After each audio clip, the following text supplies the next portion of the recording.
Hi, I'm Ben Dunnett and welcome to my online How to Read Music course. Being able to read music can really help you in your journey as a musician. It can open lots of new doors for you. You can get to play a much greater range of repertoire, you can get to play different pieces with different people, and it's a really good thing to try and do. The problem is many people fall down when they're trying to learn music theory because they see it as this separate subject. They see it as something you've got to sit down, you've got to study really hard at, and just bit by bit it'll sink in and you'll be able to learn it. I'd like to say actually I don't think that's true at all. I think the way to learn music theory is to get practical about it. It's to do it with your instrument. I learned how to read music sat at a piano, and whether you're a piano player, whether you're a guitarist, a flautist, a singer, whatever it is that is your instrument, the key to being able to understand how to read music is to do so while playing your instrument. In this course I'm going to give you some basics of music theory and show you how it's written and how it's produced. But the key thing I want you to do after each lesson is get practical. Take the things that we've learnt in each lesson, sit at your instrument, stand with your instrument and play it. Put it into practice. Music is like a language. It needs to be spoken, it needs to be felt, it needs to be heard. And if you just sit at a book and try and read it, you won't be able to completely grasp it. In lesson 1 today, we're going to have a look at pitch. We're going to have a look at how it's written down, we're going to have a look at how we can read it, and then we're going to go out and we're going to try playing it. Hope you enjoy. Hi, welcome to lesson 1, where we're going to be talking about pitch, and we're going to be looking at some of the basics of how you read pitch on sheet music. So let's think about the notes. The notes in music are given letters. They're given letters A, B, C, D, E, F and G. And at that point, instead of going on to H, I, J and so on, we go back to A. So that run of notes, A, B, C, D, E, F, G and A, those 8 notes, are described as being an octave. And the best way to have a look at that is to have a look at this picture of a keyboard down here. Now I've started at the letter C. The reason I've done this is because on a keyboard, if you start on the key C and play C, D, E, F, G, A, B and back to C, you've actually played a major scale. You've played a C major scale, and you don't need to think about any of the black notes. We'll come back to the black notes later on, but that's why a lot of the time in this lesson we'll be looking at starting at C. If you want to find C on a keyboard, have a look at the black notes. They're grouped into 2s and 3s, 2s and 3s and so on up the keyboard. And all you need to do is find a group of 2 black notes, come down off the left hand side of it and you will find a C. If you wanted to find what's called middle C, some of you will have heard of middle C, if you want to find middle C, find the 2 black notes in the middle of the piano, come down off the left of them and you'll find what's called middle C. We'll come back to that a bit later. So in theory, what we could do if we were going to write music is we could just write a load of letters over a page and you'd be able to read what notes were there. But very soon it would become incredibly complicated to read. It would look like a sort of enigma code and you get very confused very quickly. So the standard way of expressing notes is through what's called the stave, otherwise known as the staff. Now the stave has 5 lines, 1, 2, 3, 4, 5, and 4 spaces, 1, 2, 3, 4. And you can put different notes or markings on the lines or on the spaces. Have a look at this diagram here. The key principle that you need to get into your head is this. The higher up the staff, the higher the note sounds. The lower down the staff, the lower the note sounds. So in this first example, this note is quite clearly higher than that note. In this next example, this note, you can see it's right at the top of the stave, is even higher than that note that's down the bottom. If you keep that basic principle, higher the note on the stave, higher it sounds, lower it is on the stave, lower the note sounds. If you keep that in your mind, then you'll really lay a strong foundation for being able to understand how to read sheet music. So that gives us a good start, but that only gives us 9 notes to play with. There are 5 lines, 4 spaces, and the majority of music that you're going to want to read is going to have more than 9 notes on it. The solution to this is ledger lines.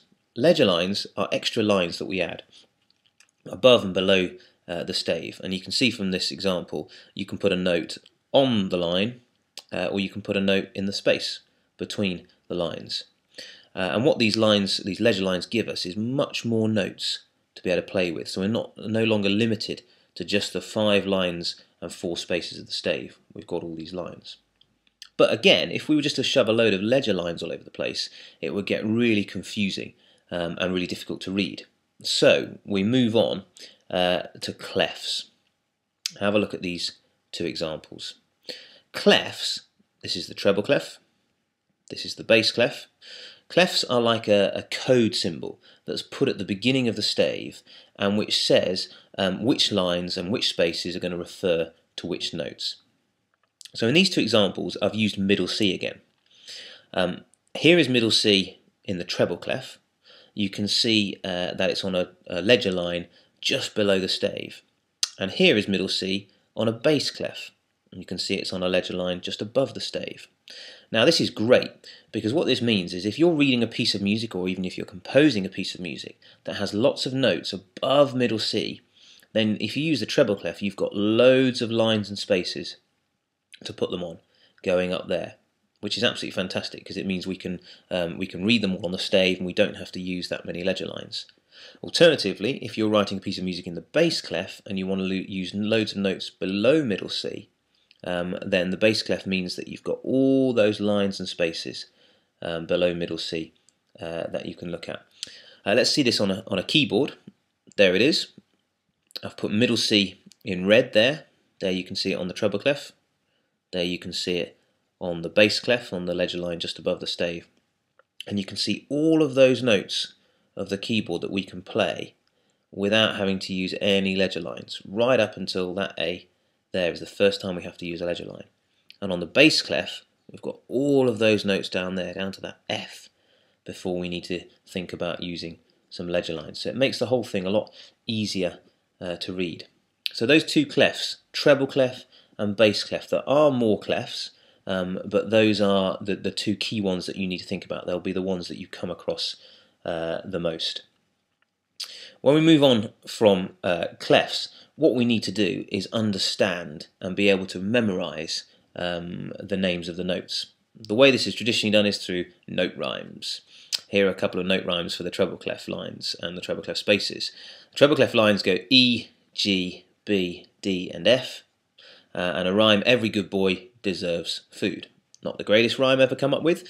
If you can think of something better, then do let me know, but it's something that just helps us remember what are on the lines. Treble clef spaces, face, F-A-C-E, quite an easy one to remember there.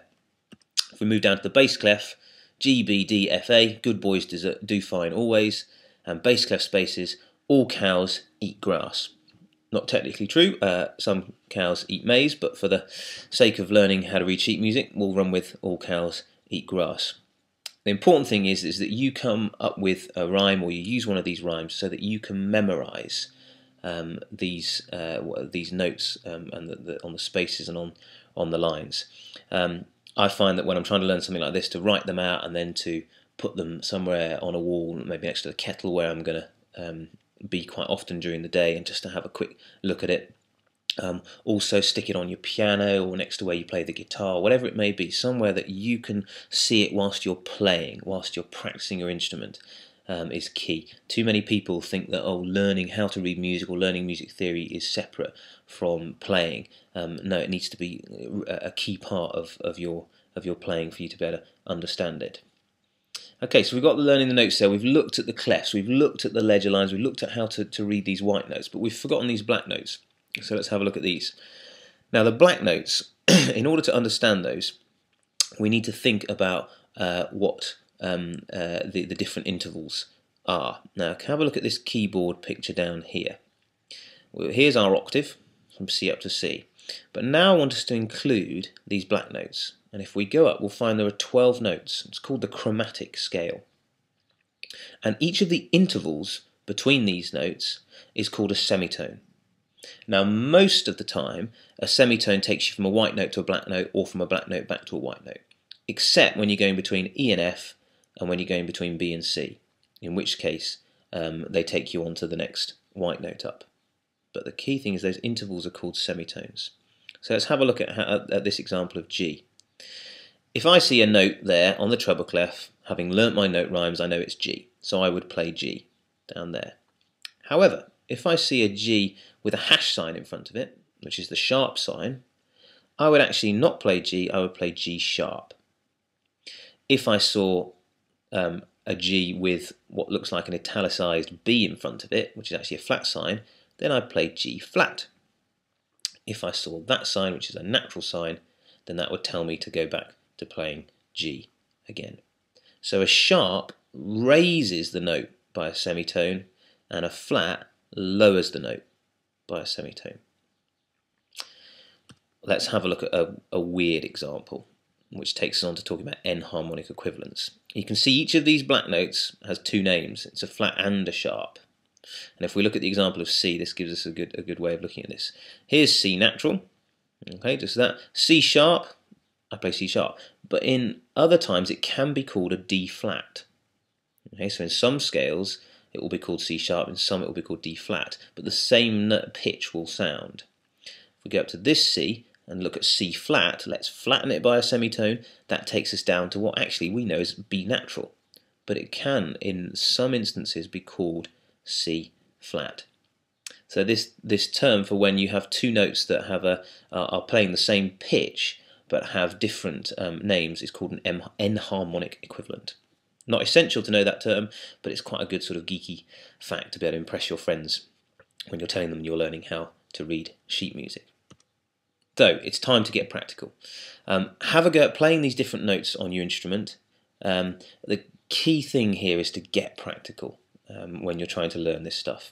It's like learning a language. If you don't say it out loud, if you don't practice it, then it's very difficult to understand. If you want more video lessons and resources, feel free to visit www.learnhowtoreadsheetmusic.com.